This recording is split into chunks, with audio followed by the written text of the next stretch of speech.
What's up? I'm Boss. Straight up street, you know what I'm saying? Lachelle Marie Laws, aka Boss, born September 12, 1969, died March 11, 2024. Rest in peace, Boss.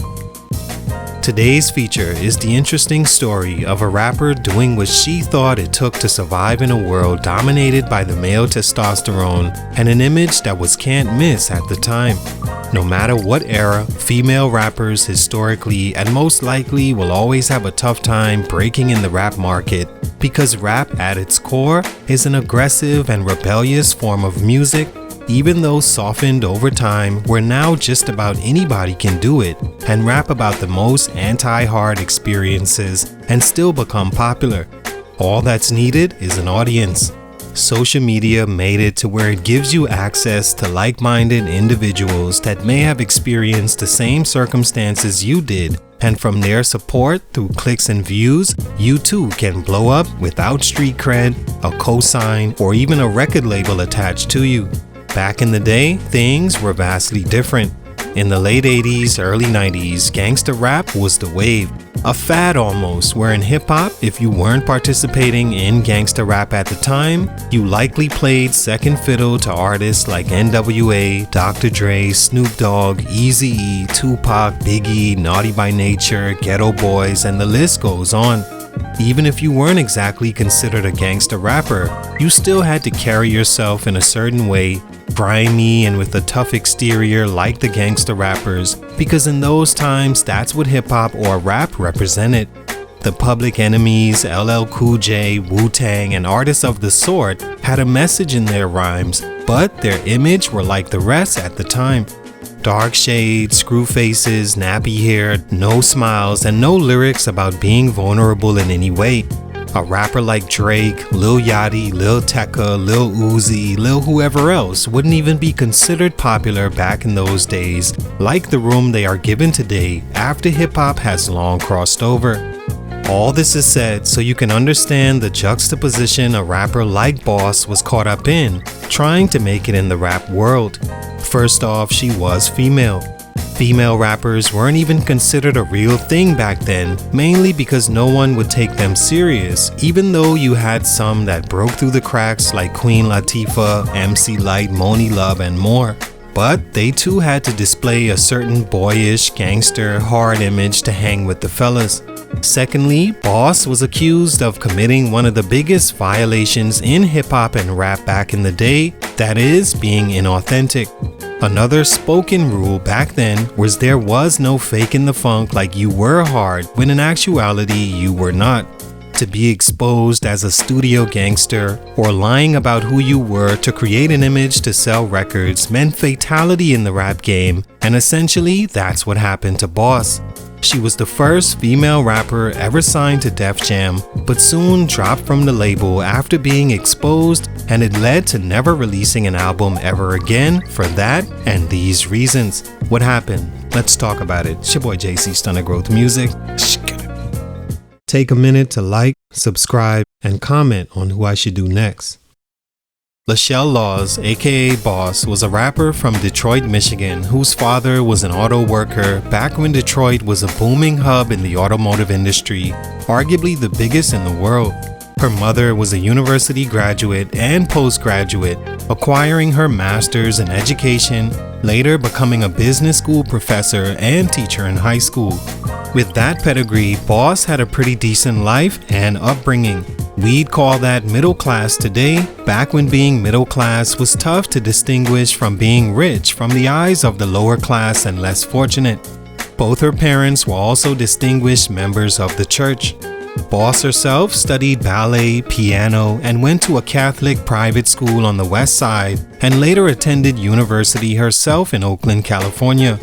With all the advantages that lead to a fortunate start, Boss felt she didn't want to be any of those things. Instead, she wanted to become a rapper.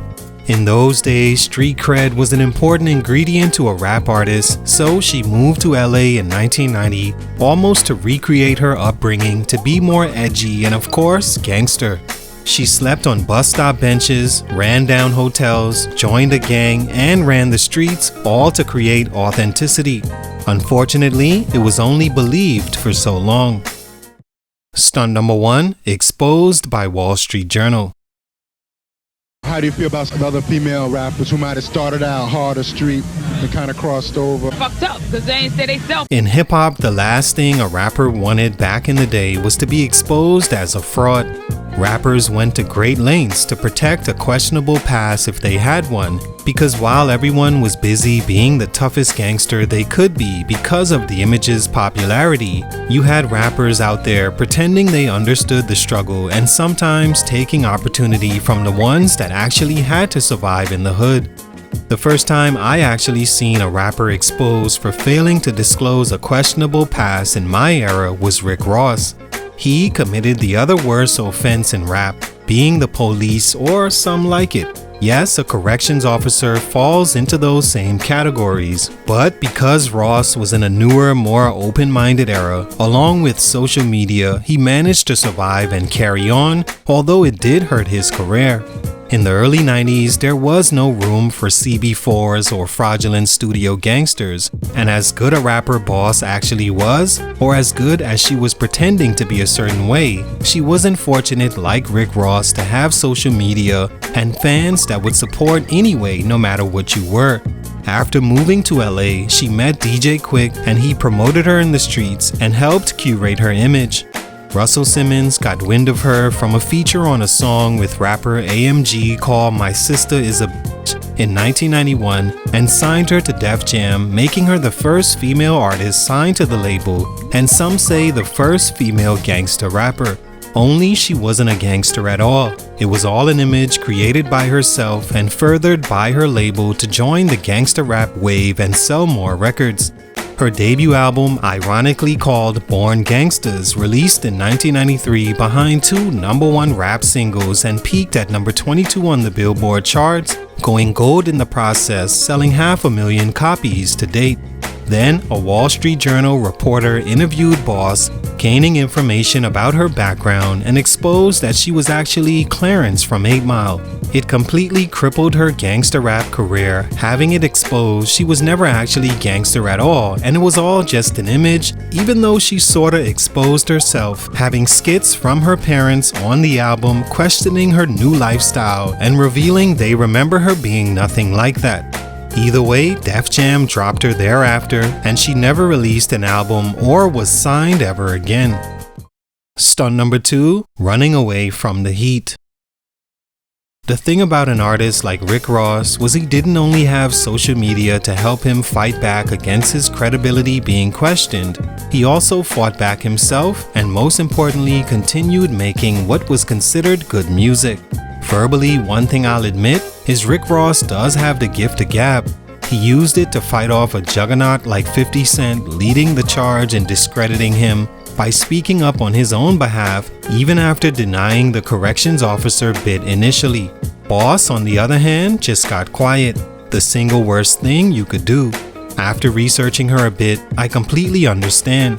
Watching her interviews, you could see she either wasn't polished and media trained for interviews, or was too aware of her past and afraid to say too much and be exposed. Either way, it's like you could tell she didn't have the words to speak on her gangster past because there was no gangster past. When the Wall Street Journal article came out and she was in turn dropped from Def Jam, there wasn't much she could say in her defense. She tried to continue submitting music to the label, but they knew there was no coming back for a fraudulent gangster in those times and wouldn't accept her new music. She moved to Dallas and for the most part lived a normal life where she had a child and in her words, just chilled in Texas. She realized there was no fight to win in the lane she was known for and didn't have an idea how to spin her gangster image into something else, and it led to no direction going forward and soon no more music from Boss. Stunt number 3, she got sick. Maybe after some time, some polishing, maybe a publicist or someone who could convey to the public in a more charismatic way that Boss never really tried to hide her past from the world, actually admitting to it in a roundabout way on her debut album's intro, maybe things could have worked out. But she had bigger worries to tend to, like a failing kidney that eventually needed a transplant and had her on dialysis for over 3 years. In the process, her relationship with Ricardo Royale, who she moved to Texas to be with and work on new music with, ended. She became more ill, but actually continued making songs that she'd send to Def Jam, who she still had a relationship with, even though they had no deal. Allegedly, Def Jam would shop this music, but no labels or radio stations would pick up on it, and I think it's because she was still promoting the image of a gangster rapper, just now with a twist of including bits of who she actually grew up to be. There was no market for it, all while Boss was old news by the early to mid 2000s and had kidney problems. Those problems followed throughout the 2000s and 2010s. She'd have a stroke and seizure in 2017 after a donor couldn't be found and sadly passed away a few days ago, March 11, 2024. All in all, Boss was a talented rapper, or at least she did well delivering the rhymes and image she was portraying. I wish she wouldn't have went down the gangster rap lane because she was good enough to do it from a more real perspective. She didn't need the baggy clothes, dark shades in every photo, screw faces, and prop guns. Sadly, this was her musical legacy, and it hurt an artist with great potential and opportunity. Salute, much respect, rest in peace, Boss. But for these reasons, she never got a chance to really blow up. It's your boy JC Stunted Growth Music, and I'm out.